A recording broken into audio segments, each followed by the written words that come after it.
Hello students, how are you? I hope you are safe at your home and doing your homework regularly and properly. So today we start now chapter second part second. First part में हम read कर चुके हैं tripartite struggles, Rashtrakutas, Pratihara and pulse density between and prashasti, land grants और warfare for health यानी किसने कब attack किया था इंडियन सब कंटिनेंट्स के ऊपर। हमने ये सुल्तान मोहम्मद ऑफ गजनी के बारे में रीड किया, मोहम्मद गोरी के बारे में रीड किया और अब हम स्टार्ट कर रहे हैं एक क्लोजर लुक द चोल्स यानी चोल्स के बारे में। ज़्यादा जानकारी कहाँ से मिलेंगे, हम चोल्स के बारे में अब रीड कर रहे हैं। Look at this map. जो रेड बाउंड्री आपको दिखाई दे रही है, ये रेड बाउंड्री और रेड पार्ट ये चोल्स डेंसिटी का पार्ट था। जहाँ पूरे एरिया पर किसका कंट्रोल था? चोल डेंसिटी का कंट्रोल था। अब हम इसी डेंसिटी के बारे में आगे रीड करेंगे। So now we read part second from Uraiyur to Thanjavur. तो जो स्टार्टिंग हुई थी उरेयूर डेंसिटी की, चोल डेंसिटी की, उरेयूर से लेकर तंजावुर तक।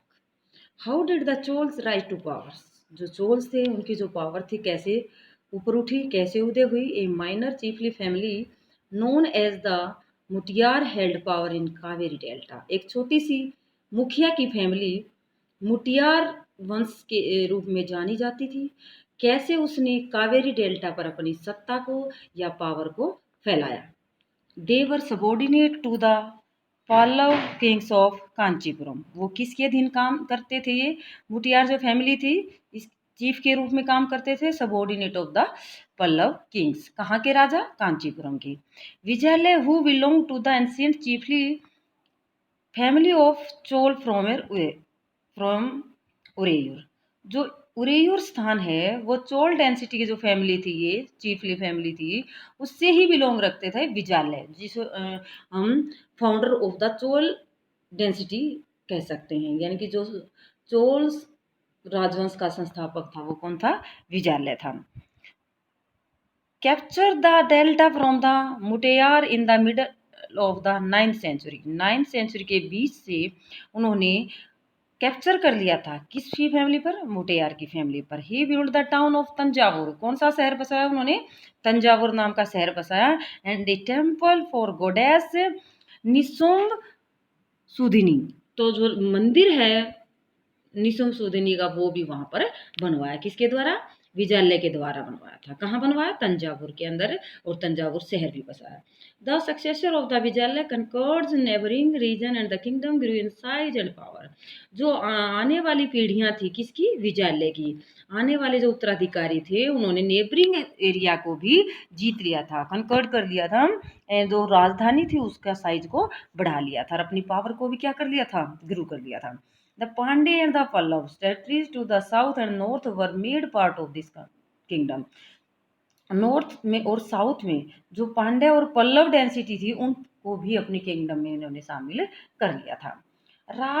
राजा प्रथम फर्स्ट, जिसको हम बोल सकते हैं consider the most powerful Chola ruler. यानी कि जो राजा प्रथम है वो पावरफुल था, शक्तिशाली चोल शासक था, सबसे पावरफुल था। Become king in 1985। कब राजा बना वो? 1985 में। And expanded control over most of this area. ज़्यादा से ज़्यादा एरिया में उन्होंने अपने पावर को फैला लिया था, कंट्रोल कर लिया था एरिया पर। He also reorganise the administration of the empire. इस साम्राज्य के प्रशासन को उसने दोबारा से ऑर्गेनाइज किया। Raja son Rajendra first continue his policy. जो राजा का बेटा था उसका नाम था राजेंद्र फर्स्ट, जिसने इन्हीं पॉलिसी को आगे बढ़ाया, कंटिन्यू लागू किया। Even raided the Ganga valley. उसने रेड किया, अटैक किया। कहाँ पर? जो गंगा वैली के एरिया थे वहां पर, श्रीलंका पे। Countries of the south east Asia. Sri Lanka पे उसने कंट्रोल किया। साउथ ईस्ट एशिया की जो कंट्री थे, देश थे, वहां उसने कंट्रोल किया। Developing a navy for this expedition, यानी अपने ज़्यादा से ज़्यादा एरिया पर कंट्रोल करने के लिए उसने एक सेना बनाई। कौन सी सेना? नेवी सेना। इससे पहले जो आर्मी थी वो थी, लेकिन जो नेवी सेना के बारे में अगर पूछा जाए तो वो कौन से डेंसिटी के द्वारा बनाई गई थी? वो चोल डेंसिटी के द्वारा बनाई गई थी। Splendid temple and bronze sculpture, यानी कि जो सुंदर भवन थे, भव्य मंदिर थे, और कांस्य जो मूर्ति कला थी वो किसके शासनकाल में बनी थी? वो चोल डेंसिटी के टाइम पर ही बनी थी। The big temple of the Thanjavur, जो तंजावुर का सबसे बड़ा मंदिर है, and Gangaikondacholapuram, built by Rajendra and Raja, are architecturals and sculptural marvels, यानी कि जो राजा था रूलर और राजेंद्र रूलर थे, उनके द्वारा ये मूर्ति कला की सबसे सुंदर मूर्तियां बनाई गई थी। यानी कि उस टाइम पर जो मूर्तियों का निर्माण था वो बहुत सुंदर ढंग से किया गया था। कौन से राजाओं के द्वारा करवाया गया था? राजा के द्वारा और राजेंद्र के द्वारा। Chola temple often become the nucleus of the settlement which grew around then, यानी जो चोल टेम्पल बनाए गए थे, इनके आसपास की जो बस्तियां थी इन मंदिरों के कारण ही फेमस हुई थी, सेंटर बनी थी। These were centre of craft production, जो ज़्यादा से ज़्यादा काम करने वाले व्यक्ति थे, क्राफ्ट प्रोडक्शन करने वाले थे, वो यहीं आकर रहना शुरू कर दिया था। Temple were also endowed with the land by ruler as well as by the other, यानी कि जो मंदिर के नाम पर राजाओं के द्वारा या दूसरे व्यक्तियों के द्वारा जमीन दान में दी जाती थी, उससे भी जो टेम्पल की पावर थी वो बढ़ती जा रही थी। यानी कि टेम्पल के पास जो धन था वो इकट्ठा होता जा रहा था। प्रोड्यूस ऑफ दिस लैंड, जो जमीन राजाओं के द्वारा दान में दी जाती थी, किसके नाम पर? मंदिर के नाम, टेम्पल के नाम पर। उसमें जो प्रोड्यूस किया जाता था उस प्रोडक्शन के द्वारा ही into maintaining all the specialist who work at the temple, जो मंदिर के लिए काम करते थे, क्या करने के लिए? मंदिर का काम मेंटेन रखने के लिए, या स्पेशलिस्ट थे जो मूर्तियां बनाने में या मंदिर के डिजाइन बनाने में, उन सब का खर्च भी इस प्रोडक्शन के द्वारा किया जाता था। Very very open lived near it, ये सब इसके आसपास रहते थे। कौन कौन? प्राइसेस, पुजारी, गार्लैंड मेकर, माला बनाने वाले, कुक्स, खाना पकाने वाले, स्वीपर, साफ सफाई करने वाले, म्यूजिशियन, संगीतकार, डांसर एक्सेट्रा, ये सब कहाँ रहना शुरू कर दिया इन्होंने? Near the temple. In other words, दूसरे शब्दों में, temples were not only places of worship, मंदिर सिर्फ किसके स्थान नहीं थे? पूजा के स्थान ही नहीं थे। They were the hub of the economy, वो आर्थिक व्यवस्था के भी सेंटर बन चुके थे। Social culture life as well, और जो संस्कृति थी उस टाइम की, सामाजिक लाइफ थी, वो भी मंदिरों से जुड़ चुकी थी। Among the craft associated with temple, the making of bronze image was the most distinctive. Chola bronze image are the considered among the finest in the world। जो आप साइड में पिक्चर देख रहे हैं, ये चोल के टाइम पे बनाई गई थी, चोल डेंसिटी के टाइम पे बनाई गई थी। इसको वर्ल्ड की सबसे फाइन पिक्चर माना जाता है, तस्वीर माना जाता है। ये चोल टाइम में बनाई जाने वाली ब्रोंज इमेज है जो वर्ल्ड में सबसे फेमस है। While most emojis were of deities, अलग अलग टाइम देवताओं की क्या बनाई गई थी? मूर्तियां बनाई गई थी। Some time images were made of the devotee as बोली, यानी कि भगत के द्वारा अपने भगवान की मूर्ति उस टाइम पर बनाई गई थी। एग्रीकल्चर एंड इरिगेशन, यानी कौन सी खेती की जाती थी चोल एम्पायर में, और किस तरह से खेती का इरिगेशन किया जाता था, पानी दिया जाता था फसलों को। Many of the achievement of the Chola were made possible through new development in the agriculture, यानी चोल एम्पायर के अंदर बहुत सारे कामों का या बहुत सारे कार्यों में अचीवमेंट मिला था। वो कौन कौन से थे? पॉसिबल थ्रू न्यू डेवलपमेंट, नए नए विकास किए गए जो पॉसिबल थे, किसमें? एग्रीकल्चर के अंदर। लुक एट मैप अगेन, जैसे मैप 2 में हम देखें कि notice the river Kaveri branches into several small channel before emptying into the bay of Bengal, यानी कि हम देखेंगे मैप के अंदर जो कावेरी रिवर है उसकी जो ट्रिब्यूटरीज हैं उसके द्वारा मोस्टली इलाकों, ये जो रिवर हैं ये किसकी हैं? कावेरी रिवर की हैं, जो लास्ट में कहाँ आकर गिरती हैं? बे ऑफ बंगाल में। तो यहाँ लास्ट में बे ऑफ बंगाल में मिलने से पहले यहाँ के एरिया की जो सोयल थी ये, इसकी पानी से क्या हो जाती थी? फर्टाइल मिलती थी, उपजाऊपन बढ़ता था। तो जिसके कारण वहाँ की जो एग्रीकल्चर थी वो बहुत ही अच्छी थी। तो अब इसके बारे में हम रीड करेंगे।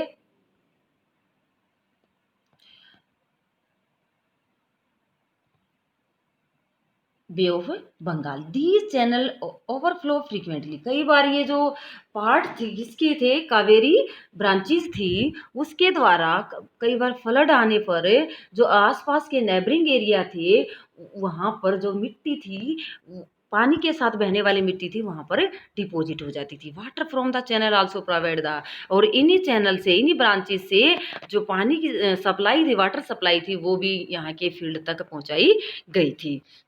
although agriculture had developed earlier in the other part of Tamil Nadu, Tamil Nadu के दूसरे पार्ट में भी डेवलप किया गया था किस चीज़ का, एग्रीकल्चर का। It was only from in 5th to 6th century, ये कब स्टार्ट हो चुका था, 5th से 6th सेंचुरी के अंदर। This area was open of the large scale cultivation, इस एरिया में बड़े स्तर पर क्या की जाती थी, खेती की जाती थी। Forest had to be cleared, वनों को काटा गया था। इन सम रीजन, दूसरे एरिया के अंदर भी land had been levelled in other area, जमीन तैयार की जा रही थी। In the delta region embankment had to build to prevent flooding and canal had to be construction.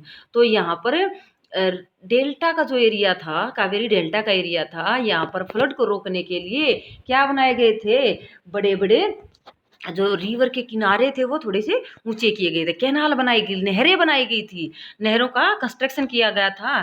क्या करने के लिए, carry water to the field, फसलों तक या खेतों तक पानी ले जाने के लिए। In many area two crop were grown year, यानी कि उस समय तमिलनाडु के मैनी एरिया के अंदर 2 टाइप्स की जो क्रॉप थी वो ग्रो की जाती थी। In many cases it was necessary to water crop artificially, यानी कि कई ऐसे तरीके भी अपनाए गए थे, आर्टिफिशियल तरीके भी अपनाए गए थे पानी की सप्लाई के लिए। ये variety of method were used, कौन कौन से मेथड यूज किए जाते थे।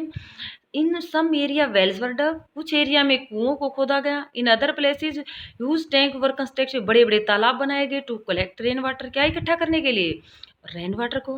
Remember that irrigation work require planning, इस तरह से अच्छी योजना बनाने की जरूरत थी। इरिगेशन करने के लिए, फसलों को पानी देने के लिए पहले ही प्लानिंग की जाती थी। ऑर्गेनाइजेशन लेबर, और जो मजदूरों की थी उनकी पहले ही क्या तैयारी की जाती थी, रिसोर्सेज थे जो उनके पास, maintaining these work and deciding to how water to be shared, और सभी प्रकार की प्लानिंग की जाती थी और डिसाइड किया जाता था कैसे पानी को शेयर किया जाएगा। वहाँ के जितने भी एरिया हैं, वहाँ कावेरी की जो रिवर थी उसके पानी को कैसे शेयर किया जाएगा।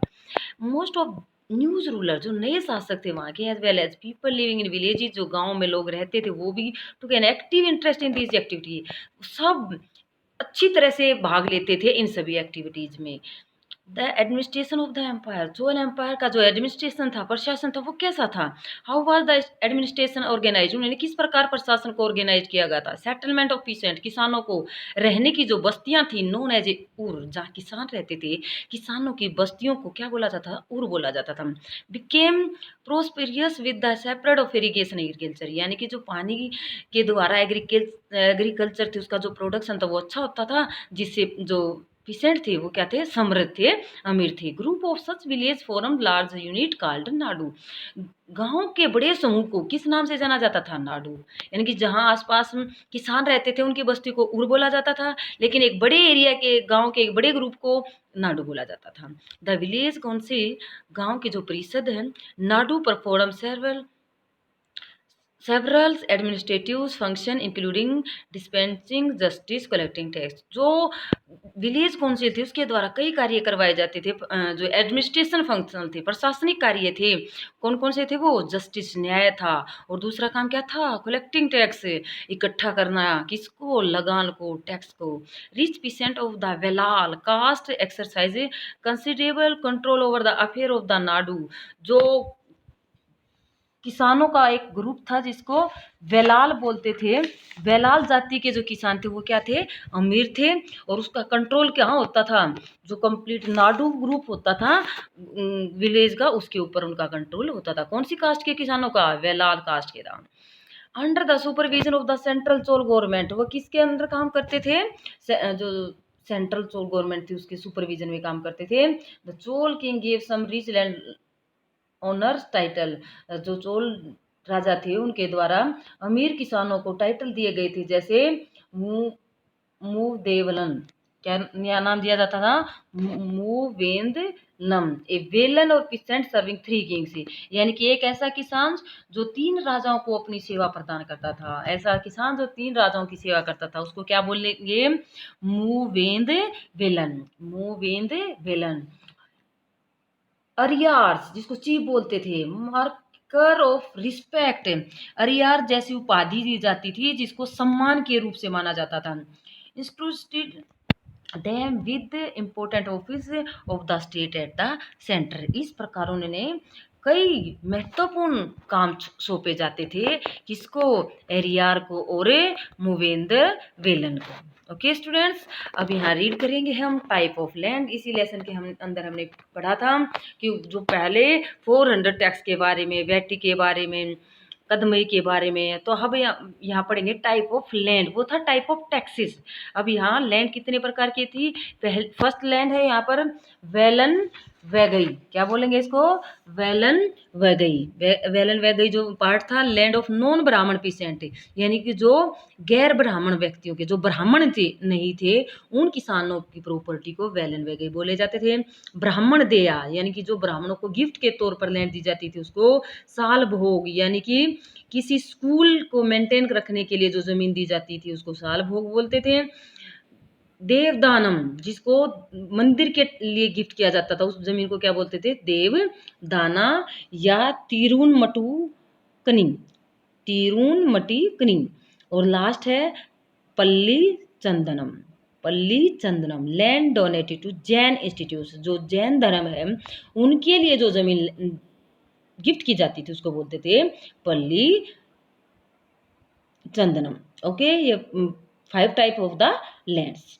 We have seen that Brahmin ऑफर received land grant of brahmadeya, यानी ब्राह्मणों को जो जमीन मिलती थी एज ए गिफ्ट उसको बोलते थे brahmadeya. As a result a large number of Brahmin settlement emerge in Kaveri valley as other part of the south India, यानी कि साउथ के दूसरे पार्ट की बजाय लोगों ने, यह जो ब्राह्मण थे उन्होंने कावेरी वैली में ही रहना शुरू कर दिया था। ईच ब्राह्मण देय was look after by assembly of सभा प्रोमिनेंट ब्राह्मण land owner, this assembly work very efficiently. तो इस प्रकार जो ब्राह्मणों के द्वारा जिस जमीन का देख रेख की जाती थी उनके लिए एक सभा भी बनाई जाती थी।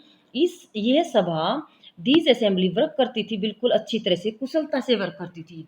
देयर डिसीजन, इनके जो निर्णय होते थे वो रिकॉर्डेड इन डिटेल इंस्क्रिप्शन, इनको रिकॉर्ड करके अभिलेखों के रूप में लिखा जाता था। Open on the stone wall of the temple, या तो जो मंदिर पर पत्थर लगे होते उनके ऊपर। Association of the trader known as the nagaram, और जो व्यापारियों का समूह था उसको क्या बोला जाता था? नगरम। तो यहाँ हम कई वर्ड यूज कर चुके हैं, जैसे ur, group of peasants, group of village nadu. अब ये थर्ड वर्ड आ गया है ग्रुप ऑफ ट्रेडर्स, जिसको बोलते हैं nagaram. Also occasionally performed administrative function in the town, कस्बों के कई कार्यों को किसके द्वारा किया जाता था? अक्सर व्यापारियों के द्वारा या नगरम के द्वारा किया जाता था। इंस्क्रिप्शंस फ्रॉम उत्तर मेरू, उत्तर मेरूर जगह कहाँ पर है? चिंगलपुट डिस्ट्रिक्ट तमिलनाडु, ये तमिलनाडु के डिस्ट्रिक्ट के अंदर एक जगह है। Provide detail of the way in which the सभा वाज ऑर्गेनाइज, उस वहाँ पर एक डिटेल बताए गए हैं, एक तरीके बताए गए हैं कि किस प्रकार सभा को ऑर्गेनाइज किया जाता, सभा कैसे बनाई जाती थी। सभा had a separate committees to look after irrigation work, सभा एक अलग से होती थी, कमेटी से अलग होती थी जो इरिगेशन वर्क को देखती थी। Garden, temple etcetera name of those eligible to be member of these committees were written on small ticket of palm leaf, इस प्रकार से अलग अलग सबके नाम लिखे जाते थे, किस पर? पाम लीफ पर, पाम के पत्तों पर। These ticket were put into a earthenware pot, इन सभी टिकट्स को नाम लिखकर किस में डाला जाता था? मिट्टी के मटके में डाला जाता था। From which a young boy, फिर एक छोटे बच्चे को बुलाया जाता था। बस अक्सर उसके कहा जाता था to take out the ticket, इसके अंदर से क्या निकालो? टिकट निकालो, 1 by 1, एक के बाद एक, फॉर ईच कमेटी, यानी प्रत्येक कमेटी के जो मेंबर होते थे उनके लिए क्या निकलवाई जाती थी? टिकट। इस तरह से जो मेंबर थे किसके? कमेटी के, उनको क्या किया जाता था? इलेक्ट किया जाता था। क्या करके? टिकटों के द्वारा। किस में डाली जाती थी टिकट? अर्थन वेयर में, एक मिट्टी के मटके में। किसके द्वारा निकलवाई जाती थी? यंग बॉय के द्वारा। ओके, इस प्रकार हम देखते हैं एक कैसे मेंबर बना सकते थे सभा का मेंबर कैसे चुना जाता था, ये सब इसके अंदर दे रखे हैं। उसकी qualification, all those who wish become member of the sabha should be owner of land from which land revenue is collected, यानी कि उस जमीन का मालिक हो जिसका वो टैक्स देता है। They should have their own home, उसका अपना क्या होना चाहिए, घर होना चाहिए, जो क्या वो बन सकता है member of sabha. Should be between age कितनी होनी चाहिए, 35 से 70 years age. Should have knowledge of the Veda, वेदों की क्या होनी चाहिए, नॉलेज होनी चाहिए। Should be well versed in administrative matter, ईमानदारी से जो प्रशासन के कार्यों को करे। If anyone has been a member of any committee in the last 3 year, यानी कि पिछले 3 सालों से मेंबर है तो he can not become a member of another committee, किसी दूसरी कमेटी का मेंबर नहीं बन सकता। Anyone who has not submit his account and those of his relative can not contest the election, अगर उसने अपने संबंधियों के खाते जमा नहीं कराए तो चुनाव में क्या नहीं कर सकता, भाग नहीं ले सकता था। ये क्या किसकी क्वालिफिकेशन है, इलेक्टेड मेंबर ऑफ ए सभा। ओके स्टूडेंट्स, ये हमारा चैप्टर कंप्लीट हुआ। ध्यान से वीडियो को सुनना है और लेसन को समझना है। Okay students.